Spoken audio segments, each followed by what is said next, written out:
Here is the slice.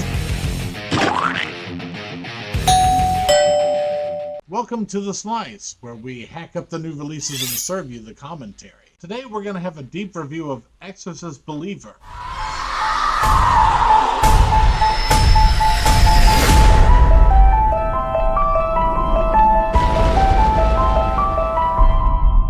This is actually an interesting one for me to be doing because my perspective is different than a lot of people that do these reviews online, because for 20 years I actually managed movie theaters. I happen to be a Roman Catholic. I'm also a stand-up comedian. All of these things sort of played into the fact that I've got a very original take on this show, and I'm going to share it all with you, lucky people.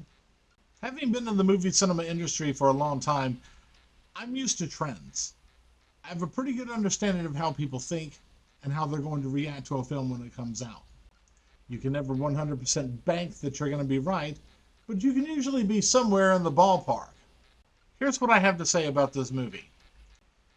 Making The Exorcist Believer into a great film is a damn near impossible task. And so the comparison is always going to make the new film seem like it's nowhere near as good as the first film, because it won't be. And this film is not nearly as good as the first Exorcist. How could it be? Here's the thing I think people forget to do when they go see a movie. They forget not to be a critic. Sure, I'm being critical right now, but when I went to the film, I was just a guy watching a movie. And I think that's what all of us need to be. We just need to go in and enjoy it for what we're seeing. This is not going to be a classic, but it will be, if they do it right, at least entertaining. That's really all you want. You want to get your money's worth. So don't sit there while you're watching and go, oh, well, they stole that from the first movie. Of course they did. Cut the movie some slack. First off, this is David Gordon Green. This is not Orson Welles we're talking about here. He's not Steven Spielberg. He's David frickin' Gordon Green. One of the things I keep hearing from people as to why they don't want to see this is because it's just going to be more exorcism stuff. You know, people are going to talk in a funny voice, and, you know, there's going to be blood and vomit, and, you know, little young people are going to be talking overtly sexually. Yeah. It's a horror movie about exorcism. That's what happens during an exorcism. We're holding this film to too high a standard. It's unfair. That being said, could David Gordon Green have done better? Hell yes. But I'm going to tell you, unlike anybody else I've seen online so far, I had fun. I had a good time. I got my money's worth out of this. Was it the best film I've ever seen? Of course not. Is it on the realm of the first Exorcist? Don't be crazy. But I'm glad I went. Alright, so let's hit the main points here, okay? As a spoiler-free review, let me just say that there are two little girls. They both end up possessed.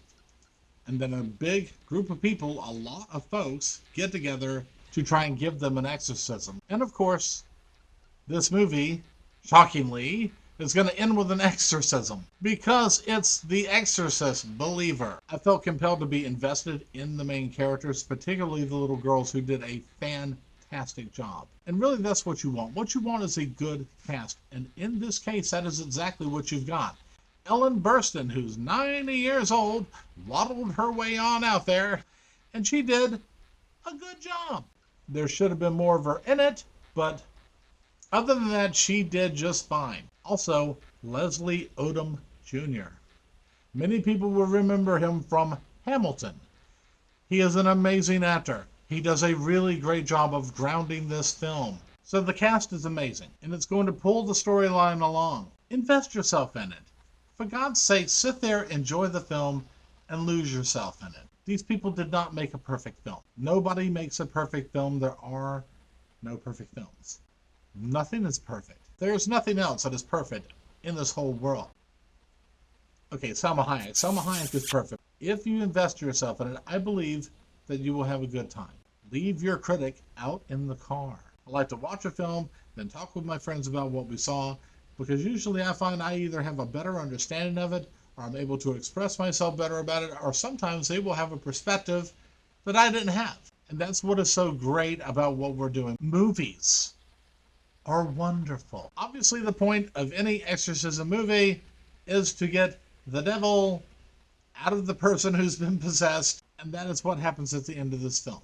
I am not going to tell you exactly how they get it out or what the aftermath of that is right now. I'm just going to say that I was pleased with the way that they decided to try and end this. I believe they already have plans in place for the 2 sequels that are coming. So wrapping it up, I always have a maximum of 5 slices of pizza, 5 being the best, of course. The Exorcist Believer, out of 5 slices, how many does it get? I'm going to be generous and say 3, because I enjoyed it.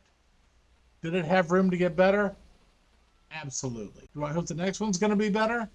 Of course. And I think they've got a real shot at it. But for right now, 3 slices is what I'm giving it. I really hope you enjoyed the film. Anyway, everyone, thank you for showing up today. Appreciate your time. Please check us out again.